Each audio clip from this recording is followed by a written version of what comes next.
This morning I caught up with the ACE training team for a board meeting in which I spent a bit of time with Will from Lister Newton, who's been providing great services to that business and the broader search community over the last couple of years here in Australia. So this afternoon, what I'm going to do is head over to his office and spend some time talking to him and his partner Andrew about how they learnt about search and why they're so engaged in this market and want to be part of the journey over the next few years.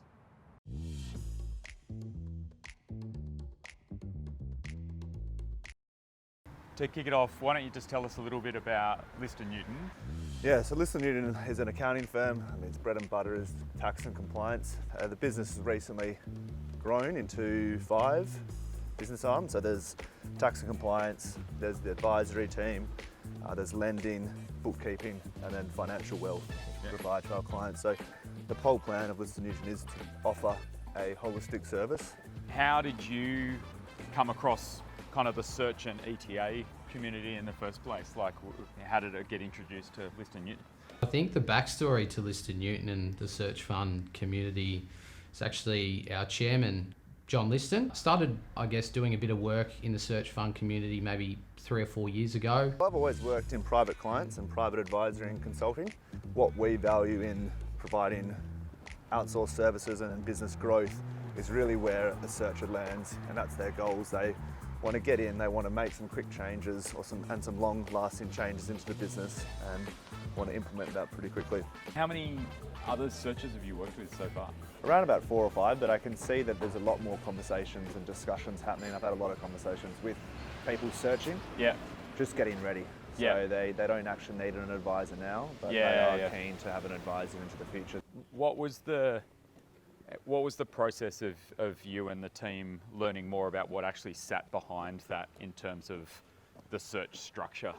I was thinking, well, it's a great idea, but who takes responsibility? Who's really going to be leading from the front and making sure this all happens? But from doing that, learning more about it, learning more about the structure, the reporting rhythm, all that really allowed me personally to understand how it was going to actually work, how we as a business were able to help through that and probably structure our own engagements and services properly.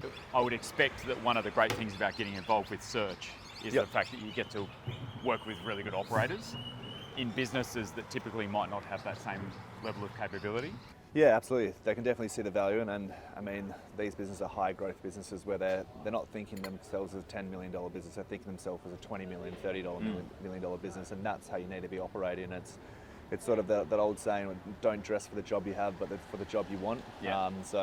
Getting these really strong processes and controls in place when you are small and it's manageable is really important, because all these lacks of controls are only going to be enhanced when you're at that 20 or $30 million business. And it's harder to fix at that point too. So a lot of your existing clients are coming to retirement age and are potentially looking for exit. So you'd have a pretty good lens on what the next 5 or 10 years worth of opportunity looks like for acquisition in the space.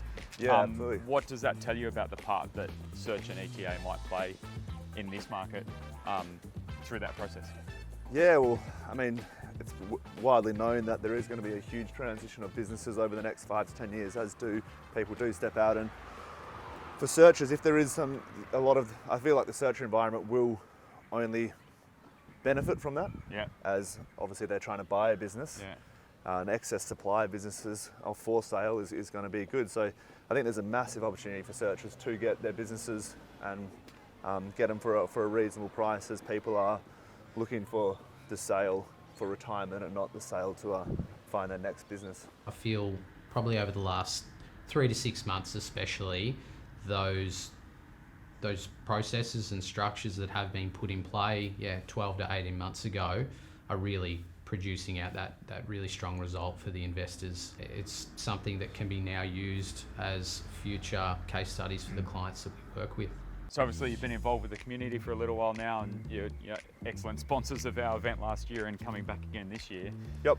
What is it that excites you about the ETA and search community in this region and the opportunity it presents? Yeah, well, what I find really exciting is just having the conversations with all these different people. I mean, from memory, there's about 150 attendees, about 80 or 90 that were actually potential searchers, and just understanding, listening to their story and seeing the growth journey they are on is really exciting. I mean, personally, that's why I did get into this sort of industry, is going along that journey with the clients, understanding the stories and seeing how we can help. So that's what's really exciting for me. Obviously, the searcher community is a bit of in its infancy. So it is, I mean, it's very mature over in America. Pete's sort of leading the charge in Australia. So it's something that I think is only going to grow with time as more and more people get into it and more businesses are looking to get sold.